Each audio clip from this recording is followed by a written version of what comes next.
Believe it or not, at some point watching nothing but YouTube, Netflix marathons for 24 hours a day does get boring. And it's in those times when you just want to play some board games. But you have to be social distancing, so you have no one to play with. And your deadbeat parents are, they abandoned you. So now you're just living in an alleyway with nothing but $64.99. So, what do? You buy an amazing game with great art and a good concept, Atlantis Rising. And it's one player. So now, instead of dying of boredom, you'll die of starvation and thirst.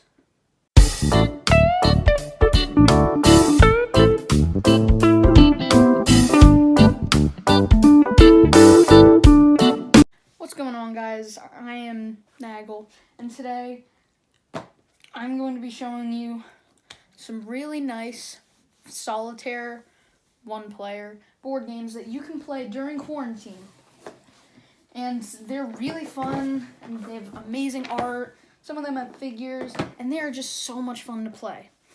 To start off our list, we're gonna do Horrified. Now, this game is so much fun.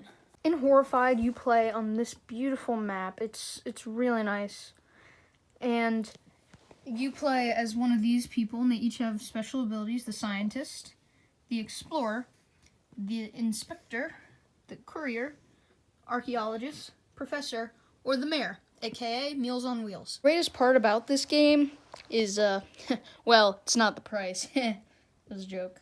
The greatest part about this game is you get to set the difficulty that you want to play. And it's not like you change how hard it is to beat the monsters, no. These two monsters, the Invisible Man and Dracula, are easy difficulty. Wolfman and the Creature from the Black Lagoon are medium difficulty. And your mom is hard difficulty. The Mummy and these two for the price of one, are hard difficulty. So these are really good figures. And this game is just so nice. You get to set the difficulty and how many monsters you fight. Like the starting game, I think if you're starting out, you should play against the Invisible Man and the Wolfman. And you should play as my friend, Meals on Wheels. As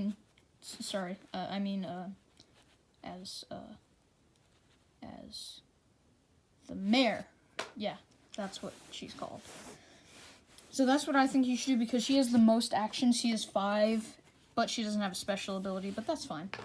And it's just a really nice game. The figures are nice, the art is good, and overall it's just a really good game. Oh,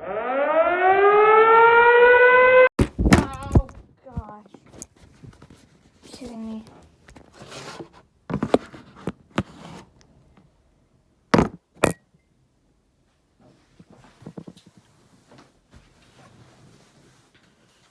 Now, Horrified is probably my favorite solitaire game, if not favorite game to play.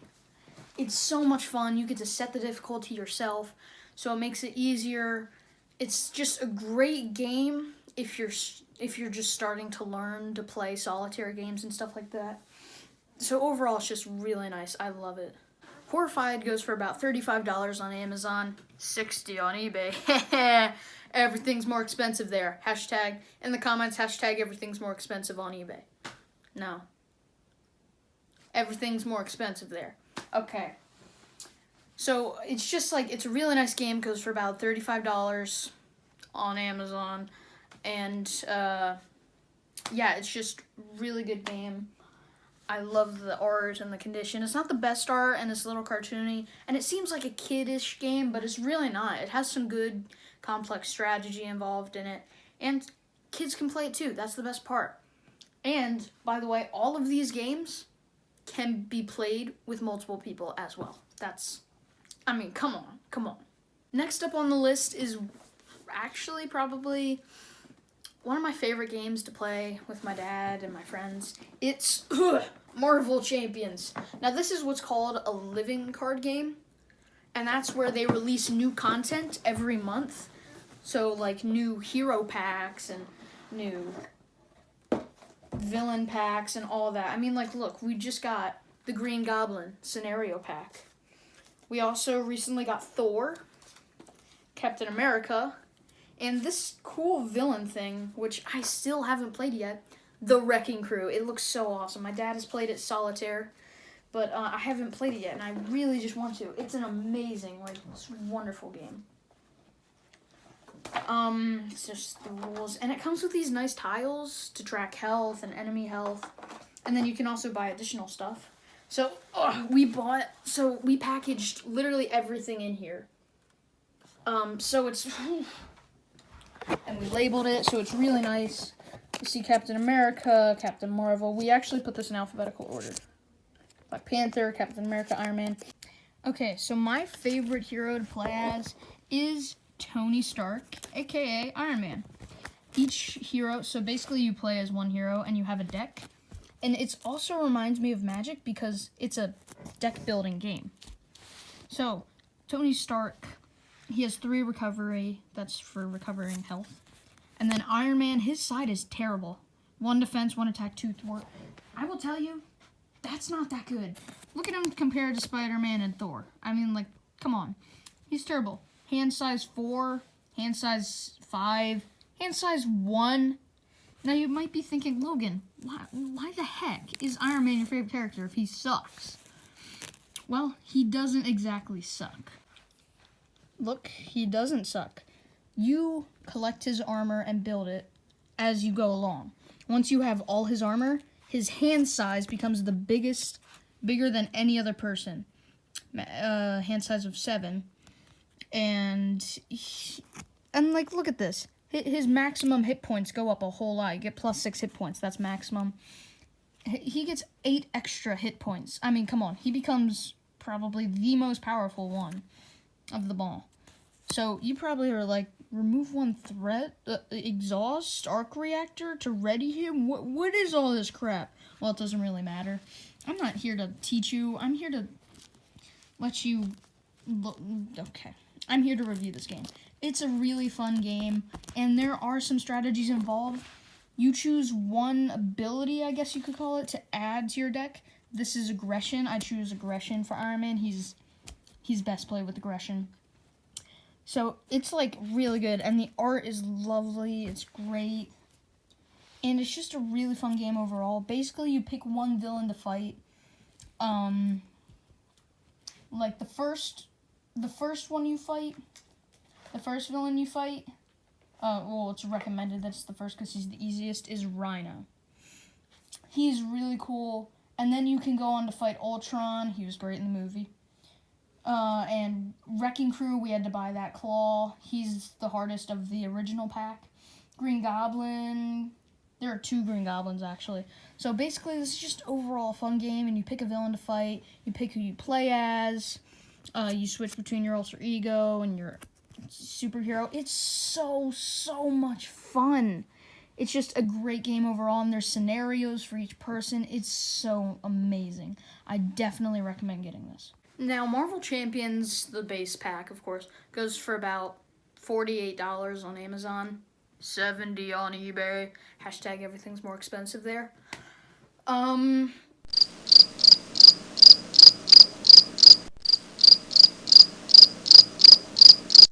And I think the best part of this game is that they release new content every month, so you'll never get bored playing the same hero against the same villains. So you'll never get bored. New scenarios, new villains. They even come out with campaigns later on. And they're releasing one. It was delayed, but they're going to release a campaign called, not called, but it's based on Red Skull and Hydra, which is like the main villain of like the entire MCU. It's insane. So yeah, that is just an amazing game, and I love to play and try out new strategies and new heroes with different elements. I know there's aggression, I think there's leadership, justice, stuff like that, but aggression works best for Tony Stark, and it's just so much fun. Now the third game we're going to talk about is Atlantis Rising. It has amazing art. and it's just so, like, it's just amazing. I would get it, like, literally just for the art. It even has a little plastic covering to keep everything safe. I mean, come on, look at that. It's amazing. There's even, like, some art on the back of it, too. The only problem is that it gets so, like, everything falls apart in the box. It's my only complaint about it. Now, in this game, you work to rebuild Atlantis, I think. I'm not actually sure. I haven't really played it that much. And this is just... Yeah, I've not really played it that much. It plays different people. Oh, and then there's 2 different sides for each character. There's Aquanaut, Champion, Artificer. Oh, I love Artificers. They're the best. If you don't know what they are, they basically make guns in olden times. So there are a whole bunch of people to play as. And the best part of this might just be the money. I mean, like, look at these. Just iron freaking bars, gold pieces. Like, look at this money. This is like bronze or something. It's so well made. I just love the art and everything about this freaking game. Look at these. These are heavy and huge. These are awesome. Little stones. These dice are actually kind of cool. Blue and yellow, blue and yellow. And then there's stands here for some stuff. Then there's this little token. Like, honestly, the art is just the best part of this game. There's not much else to say. It's a really fun game. It's a little more complex in strategy. Strategy-based, I guess. I mean, it's also, like... Yeah. Why did I do that? This game can take anywhere from, like, 1 to 2 hours. And I completely forgot, but basically you're not rebuilding Atlantis, but the water comes in, and if you're on the water, you're gonna die or something. So, I mean, just, like, the art is so good, the characters are amazing, and they have 2 different characters for each one. I mean, come on, build the Cosmic Gate, turn in resources and slot gate components into the gate board as your means of escape is created piece by piece. And you're trying to escape, by the way. What if you could save Atlantis from its fated destruction? 37 interlocking tiles from the island of Atlantis work together to find gold, ore, crystal, and Atlantium before the tiles flip over and Atlantis floods. So basically, yeah, that's the whole point of the game. It's so much fun. You can play 1 to 7 players. It's amazing. If you have a family of 7, perfect. If you have a family of 1, great. I'm sorry for your loss of you don't have anything. So it's basically just an innovative method. It's like simultaneous worker placement. And yeah, and you divide your workers among the available action locations, stuff like that. It's really fun. It's a challenging game of survival. You have to use your followers' special powers and ancient artifacts to escape Atlantis before it sinks and possibly save it from its destruction. So yeah, that's just, it's so good. I love the art, and it's a very nice storyline. It's just so good. I love it a lot. Goes for about $65 on Amazon. And no, I'm not gonna say it this time. Okay, fine. Goes for $100 on... I'm trying to think of another website. Hold on, I know more than 2 websites. Target. $100 at target.gov. Wait. Yeah, Target's part of the government. Hashtag conspiracy theories. So yeah, that is basically it for Horrify. But now I have one more. This one I saved for last because it's my least favorite one-player game. So basically... Oh, that's cool. It's colorblind friendly. It's called Walking in Burano. You're supposed to play with at least 2 players, but there is a 1-player solo play variant included. It's not as fun solo play, but it has some like cute little art, and basically you make buildings and get travelers and tourists to come see them. And you get money, and you have to build buildings You have to build 3 stories for each one. You have to start with the first story because this isn't Minecraft. You don't build from the top down. Get with the program. Wait. That's a video game term. God. Come on! Sorry about that. Yeah, so it's just fun. And you get tourists that give you different special things.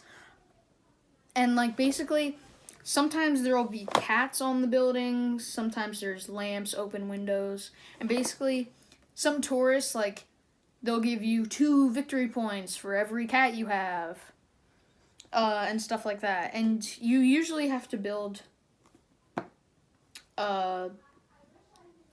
if you build all the same color building, then that's great. If you don't, you get less points. And then there's also a few tiles that you can put in place of certain parts of the building. So let's say you see this piece that you can get, but all you have is a first story floor. So you can't use that piece until you're done. That's where this comes in. You can put it in place of a first or second floor so that you can build the one that's supposed to be above it. And then once you find a blue second floor, you can put that in place of it. And then look how many flowers are there. One of the tourists gives you certain points for every flower you have. Ha!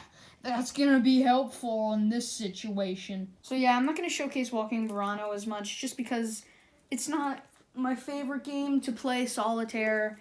It's not as fun 2-player. It's definitely, it's not as fun solo play because honestly, it's like playing against an AI that doesn't have to take turns, and it just messes you up by clearing the board of what you can get. So basically, it's just like solo play. It's not as fun.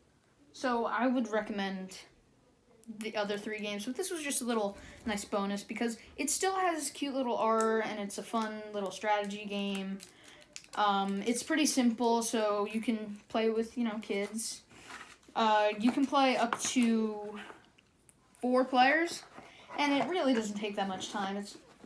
It'll take, like, at most 30 minutes, I say. On the box, it says 20 to 40, but from my experience, like 30 minutes, not even. Yeah.